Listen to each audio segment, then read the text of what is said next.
The new Six Flags Entertainment Corporation has 26 different theme parks. Across these parks, you can ride about 300 different roller coasters, varying in size, thrill level, and age. We love our modern thrillers, for sure, but in this video, we're going to honor some of the coasters that have come before and paved the way.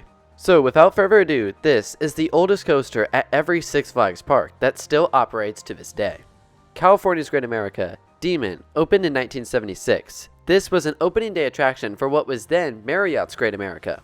The ride opened with just 2 inversions, those being corkscrews to end the ride. In 1980 though, just 4 years after this coaster opened, it received some big modifications, including adding 2 vertical loops to the first half of the ride, an addition of some theming elements, and a name change from Turn of the Century to Demon. This coaster can run a bit bumpy, but it's still a classic attraction at California's Great America. Canada's Wonderland is an interesting case. They still have 5 coasters open from their opening day, those being Dragonfire, Ghoster Coaster, Mighty Canadian Minebuster, Thunder Run, and Wild Beast. These coasters are all in their 40s now, and not too many parks can say that they still have 5 coasters that were open on opening day, which as I mentioned for Canada's Wonderland was 1981. Which one of them is the best? Well, that's a difficult question. You got 2 kids coasters, and then 3 thrill coasters that seem to run on the rougher side. If the wood coasters can get some retracking, maybe they can get back closer to elite territory than where they currently are now. Carowinds, Carolina Gold Rusher, opened in 1973. This is going to be a pretty common theme throughout this video, aerodynamics mine trains. And it makes sense. Aerodynamics made this model very, very popular indeed, and a lot of parks jumped on board to get these family coaster options in the 70s and even the 80s. Carolina Gold Rusher looks pretty solid and like an underrated coaster at a stacked park.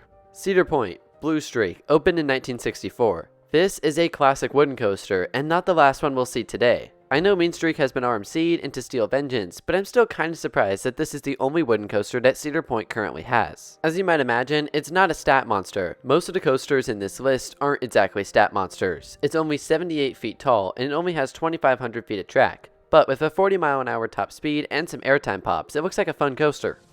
Dorney Park, Thunderhawk, opened in 1924. I feel like of all the coasters in the world that have been around for 100 years plus, this is the one that gets talked about the least, and I'm not exactly sure why that is. Maybe it's because it's not on a scenic boardwalk like a Giant Dipper, and that's true, but this is still an important coaster in Dorney Park's lineup. Considering its age, it's a pretty decent sized coaster with a top height of 80 feet and a top speed of 45 miles an hour.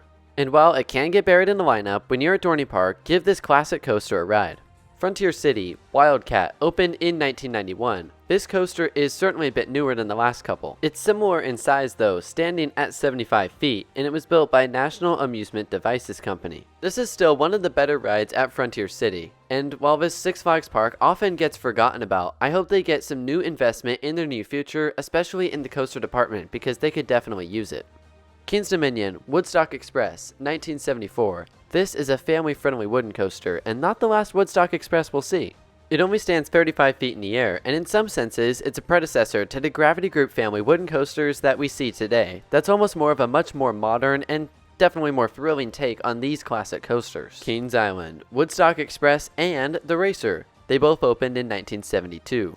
This was, indeed, the opening year for Kings Island, and The Racer was a really influential roller coaster in not just Kings Island's history, but in the entire theme park industry. While not single-handedly, this ride's success definitely played a part in parks wanting to build roller coasters again. Woodstock Express probably hasn't had the same amount of impact, but hey, it's still a cute ride for kids. And when you go to Kings Island, make sure you get on these opening day attractions. Knott's Berry Farm, Jaguar, opened in 1995. This, again, is one of the newest coasters in this entire video. Jaguar is a Zier family coaster.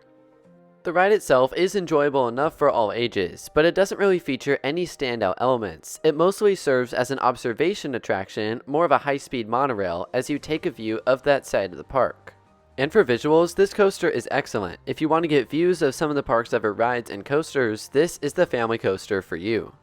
Laurent, please read the screen, I'm not going to try to pronounce that. Opened in 1967. This is a pretty simple aerodynamics kiddie/family coaster, and while the trains do look a little bit odd, it looks like a good enough coaster for kids. Michigan's Adventure, Corkscrew, opened in 1979. Ah yes, aerodynamics corkscrews, we see these everywhere across the world. And you know what? They were a very important ride type. In fact, the world's first modern day inverting coaster was indeed an aerodynamics corkscrew. Over time, there's no doubt that these rides have been passed up, as these rides are very short and very simple. But they were still very important. Six Flags America Wild One opened in 1986, even though, since this is a relocation, Wild One originally opened in 1917.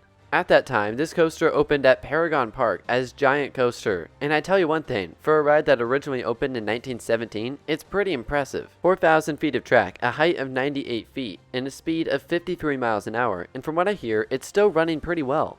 This is awesome to see, but at the rate Six Flags America gets new coasters, not very often, they're going to need to keep this coaster running well for as long as possible. Six Flags Darien Lake Hoot and Holler originally opened in 1981. This is a much smaller coaster than the one we just discussed. Safe to say that this coaster is a stepping stone attraction for kids, as it's only 10 feet tall and only has a top speed of 10 miles an hour. Definitely a place for this type of ride though. Six Flags Discovery Kingdom Boomerang and Con both opened in 1998. Hey, here we go, two equally bad Vekoma looping coasters that opened in the same year. Woo!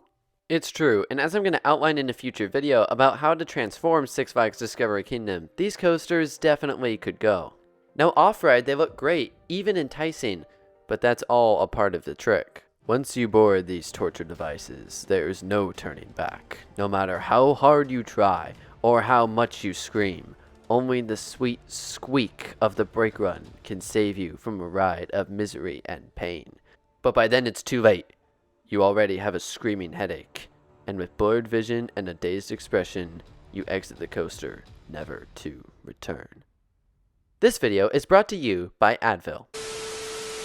Six Flags Fiesta Texas Batgirl Coaster Chase opened in 1992. This is once again a pretty small kids coaster. Not much to say here, but these coasters are important for kids. Six Flags Great Adventure Runaway Mine Train opened in 1974.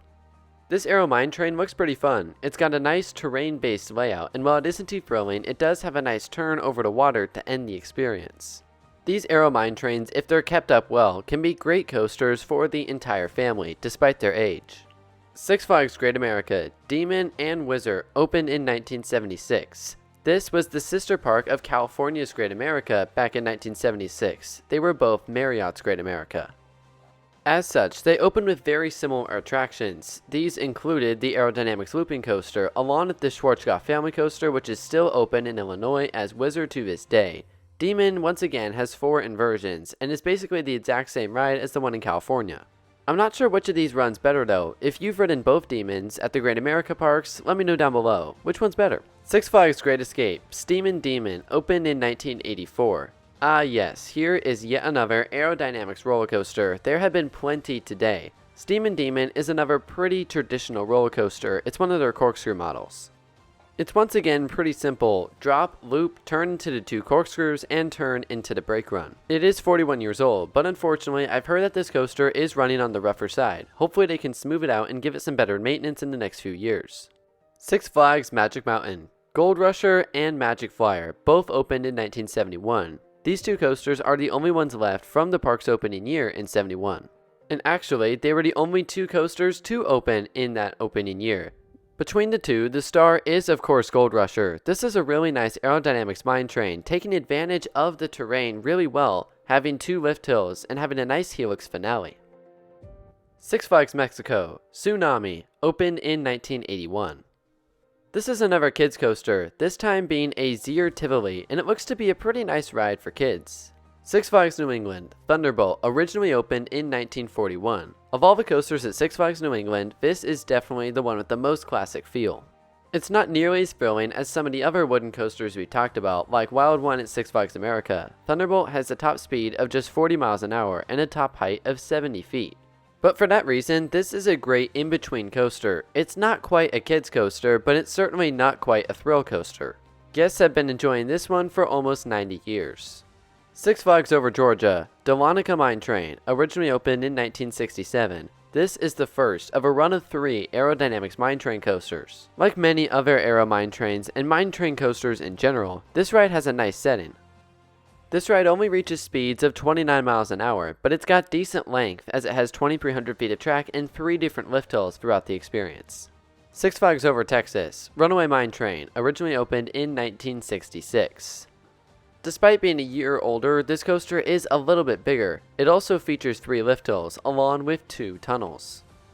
Wrapping up the set of 3, we have Six Flags St. Louis Runaway Mine Train, opened in 1971. This is the newest of the 3. For some very odd reason, Six Flags St. Louis decided to put stand-up trains on this coaster in 1984. Due to problems with the trains though, they were removed after that year. Valley Fair High Roller, opened in 1976. It's a bit odd now that this coaster is located in the Planet Snoopy section of the park, but hey, you know what? It's still a classic coaster.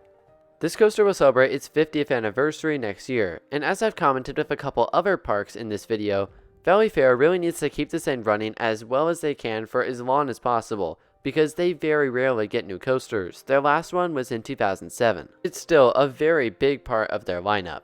And lastly, we have Worlds of Fun Timberwolf, opened in 1989.